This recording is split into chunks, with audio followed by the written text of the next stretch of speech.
ventrikel. Pertama lihat endokardiumnya. Ya, endokardium antara atrium dengan ventrikel ya. Nah, kalau endokardiumnya atrium itu dia lebih tebal ya dibanding endokardium pada ventrikel ya. Nah, endokardium pada atrium itu jelas kita lihat dia punya 4 lapisan ya. Itu ini adalah lapisan endotelium, subendotelium, kemudian ini lapisannya elastikomuskular, kemudian ini adalah lapisan endokardiumnya. Itu jelas sekali ya karena dia tebal memang ya di atrium. Sedangkan di ventrikel itu dia tidak begitu tebal ya, tipis dia. Tapi ditutupi juga oleh lapis endotel atau endotelium ya, kemudian ada subendotel, kemudian elastikomuskular sedikit, kemudian ada subendokardium yang pada ventrikel itu kadang ada tempat-tempat tertentu diisi oleh serat Purkinje ya pada ventrikel. Itu. Ya, ini perbedaannya. Kemudian perbedaan kedua apa? Ototnya lihat ya, miokardiumnya. Kalau pada miokardium pada ventrikel itu lebih tebal daripada miokardium pada atrium ya. Cuma kadang-kadang kita preparatnya tidak tampil semua ya, biasa endokardiumnya saja, miokardium, kecuali ke pembesaran 4 mungkin masih kelihatan ya.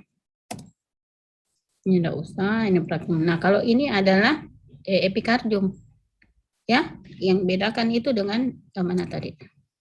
Bedakan dengan ini endokardium ya. Jadi dia yang dekat dengan lumen atau rongga jantung ya ini. Sedangkan kalau yang ini adalah epikardium, lapisan luar ya. Nah, kalau di endokardium itu tidak ada pembuluh darah, tidak ada lemak normalnya ya, tidak ada kolagen dan seterusnya ya, jaringan ikat tidak ada. Beda dengan epikardium, meskipun sama-sama permukaannya ada epitel lapis ya, tapi ini namanya mesotelium. Ya, ini mesotelium. Inilah otot jantung, ya, miokardium. Jadi mirip-mirip sebenarnya dengan endokardium. Cuman kalau di epikardium kita bisa dapatkan sel-sel lemak, ya, ada saraf, ya, ada pembuluh darah, ya, nah, itu. Sedangkan gambaran begini tidak ada di endokardium, ya. Tapi di epikardium ada ya, ini epikardium, kemudian di paling luarnya ini ada mesotelium ya, yang ini tadi kita bicara ada mesotelium ya. Jadi perhatikan baik-baik strukturnya. Kalau dipasang begini ya bisa-bisa orang mengira ini adalah lapisan endokardium, padahal ini adalah lapisan epikardium karena ini struktur yang kita lihat ya, struktur yang kita perhatikan. Ini adalah katup ya, katup atrioventrikular ya. Nah, ini adalah kalau kita lihat ini adalah sisi atriumnya atau atrium side, ini adalah sisi ventricle side. Kalau kita lihat ini ototnya tebal, ini adalah daerah ventricle. Di daerah sini adalah daerah sakar selesai. Ini adalah daerah ventricle ya, ototnya tebal, ini adalah daerah atrium ya. Jadi ini adalah sisi atriumnya, karena kalau dia terbuka ke sini berarti atrial side, kalau dia tertutup ini adalah sisi ventrikelnya ya. Jadi struktur daripada katup itu mirip-mirip dengan struktur daripada endokardium ya. Cuman di sini dia dia permukaannya dua-dua, ini kan kayak pintu ya. Jadi ini permukaan dua-dua dilapisi oleh lapis endotel. Ya, lapis endotel. Kemudian di sini ada sponyosa, fibrosa, dan lapisan di sini terdiri dari kolagen dan strat elastis. Ya, itu. Jadi tidak ada otot atau miokardium di katup. Ya, nah ini adalah katup atrioventrikular atau valvula atrioventrikular. Nah, ini tadi nodus ya, tidak ada preparat. Nah, ini adalah serat Purkinje. Ya, nah serat Purkinje, kalau pertanyaan di mana bisa didapatkan serat Purkinje, ya tadi saya sudah kasih tahu dia berada di lapisan subendokardium daripada ventrikel, ya.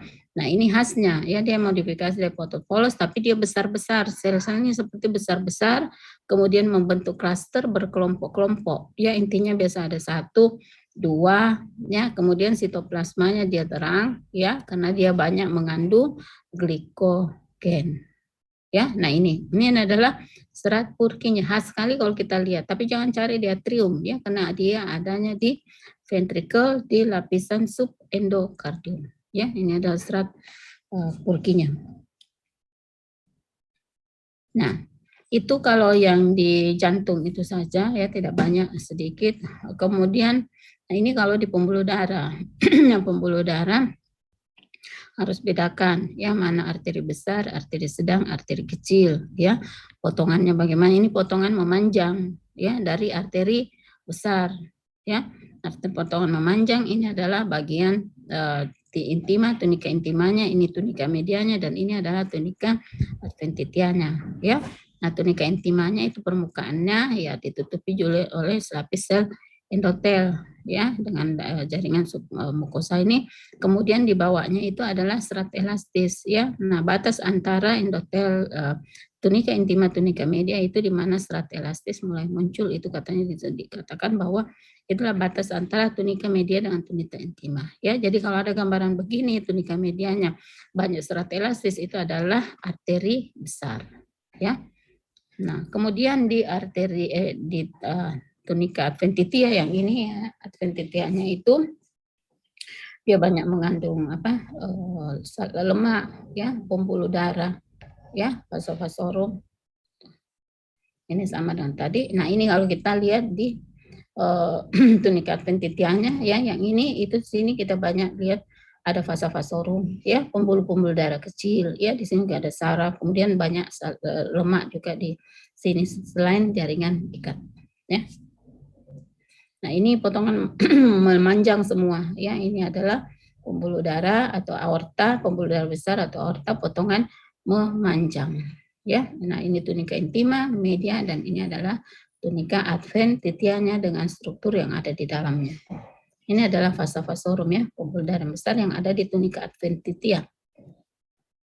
Kemudian, nah ini adalah potongan melintang, gini ya, ini adalah potongan melintang dari arteri sedang ya, atau arteri tipe muskularis. Kalau tadi arteri besar, nama lainnya adalah arteri tipe elastika, karena tunika medianya itu dominan adalah serat elastis ya, makanya disebut arteri tipe elastika.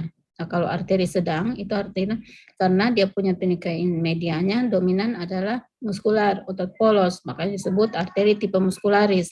Nah, ini adalah arteri sedang potongan melintang. Kalau kita lihat ini lumennya, kemudian ini adalah tunika medianya yang banyak mengandung otot polos ya. Nah, berubah strukturnya beda dengan elastis ya.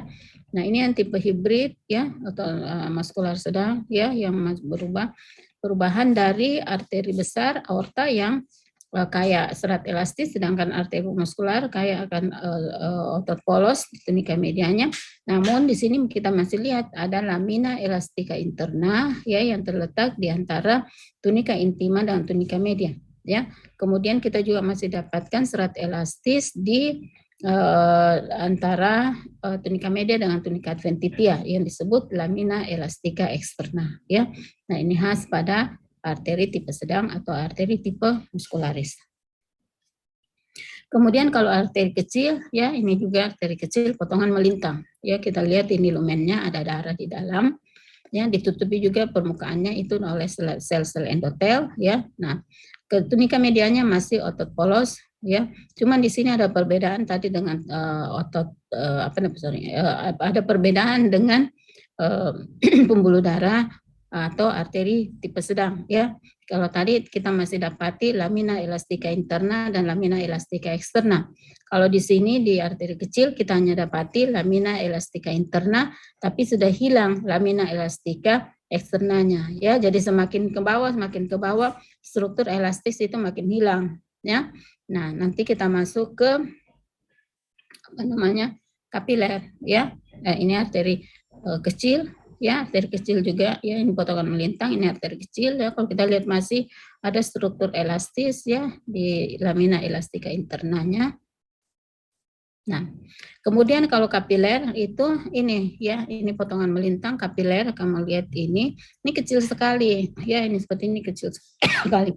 Harusnya dia diameternya lebih besar eritrosit ya, tapi ada eritrosit menyesuaikan diri ya. Sebentar dulu ya, saya ada telepon dari rumah sakit.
Ya, ini ya, kalau kita lihat ini adalah potongan melintang ya. Ini kecil sekali dia ya. Sebenarnya sel juga susah masuk di sini ya, tapi di sel darah yang menyesuaikan diri.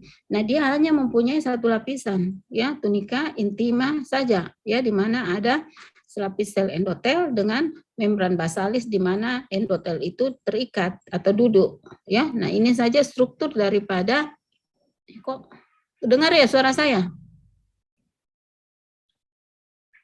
Tabe dok, ya dok, dengar. Nah, ini ya.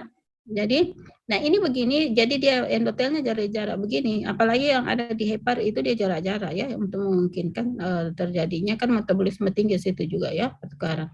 Nah, tapi ada yang rapat-rapat dia punya endotelnya, yaitu di tipe continuous ya, dia rapat-rapat ya, sehingga memungkin apa namanya itu terdapat di central nervous system.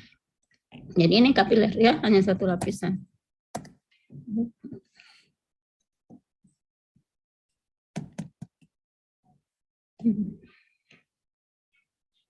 Nah, sepertinya enggak bisa kalau ada video.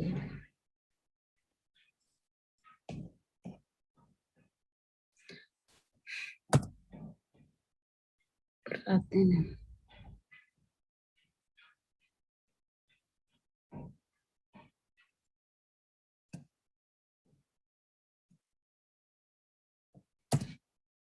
Ya, ini tadi yang saya katakan ya, tapi itu enggak. Nah, ini ada vena, ya, ini adalah vena kecil, ya. Nah, vena itu biasanya berdekatan kan berjalan bersama dengan arteri ya. Ya. Ini venanya, ini kapilernya, ya vena-vena enggak kelihatan arteri kecilnya. Ini vena ya. Jadi vena itu dia biasanya kolaps, dia dindingnya tipis. Meskipun dia punya 3 lapisan juga sama dengan arteri ya, atau tunica intima, media, adventitia, tapi dia batas antara ketiganya itu tidak jelas dan tipis ya, struktur elastisnya sedikit ya, ada yang tidak ada, kemudian dia punya otot juga begitu pun ya, jadi banyak dia jaringan ikat penyambung ya.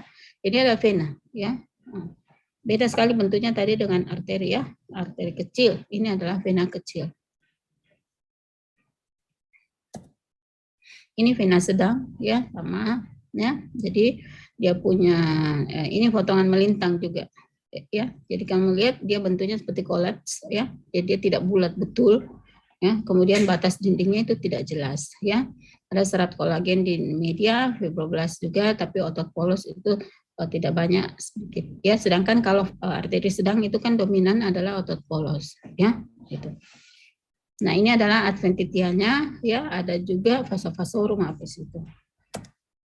Nah, ini vena besar ya, sangat beda tadi dengan arteri besar. Arteri besar kan dominan ada elastis, ini tidak ya, otot polos pun dia sedikit ya, dia ada banyak ada kolagen ya, ada apa namanya elastis juga ada sedikit, tidak banyak, kemudian otot polos juga sedikit ya, tapi dominan adalah jaringan penyambung ya, tebal. Nah, ini adalah ini arteri ya, ini adalah vena ya, kemudian tapi bentuknya ini tidak begitu bagus ya, tidak begitu bagus. Ini adalah arteri, bagus sekali bulatnya kalau arteri. Bedaannya saya rasa itu saja ya. Ya, itu saja untuk review praktikum, tidak banyak untuk praktikum kardiovaskuler ya. Nanti kalian baca-baca saja ulang ya. Nanti saya kasih ininya. Oke. Ada yang mau tanya? Tapi dok, mungkin sekiranya kalau di sini kan dok bisa dibagi PPT tak dok untuk dipelajari sama teman-teman dok. Nanti saya kirim ya, tapi kau jangan posting-posting di mana-mana, dan tidak bisa dipakai untuk belajar orang lain ya. Tabe dok, iya dok. Kalian untuk pelajari saja, nanti ketua kelasnya yang hubungi saya ya. Tabe dok, via apa dok, Telegram dok? WA. Tabe Ya. dok, tidak ada sambil dok. WA. Tabe dok, untuk kontak tak dok? Minta sama dokter Anna, minta sama dokter, atau nanti saya kirimi dokter Anna ya. Tabe dok, iya dok. Oke. Ya, karena ya saya masih ada kerjaan ya. Saya tutup saja ya kuliah kita ingin review. Kalian baca-baca kembali ya, nanti saya kasih ini banyak, tapi tetap baca juga buku ya. Buku, textbook, buku kemudian baca juga apa namanya itu atlas ya, supaya kalian bisa lebih dalam. Karena ini kan tidak semua bisa kita tampilkan di slide. Ya. Oke, saya tutup ya.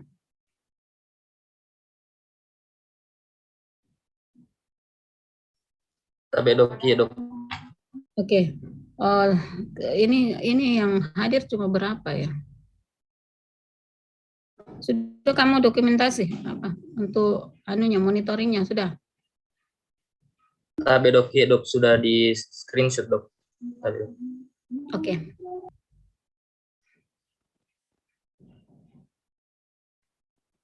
Oke, kalau tidak ada lagi, saya tutup kuliah ini ya. Minta tolong admin nanti kirimkan saya videonya melalui Dr. Ani ya.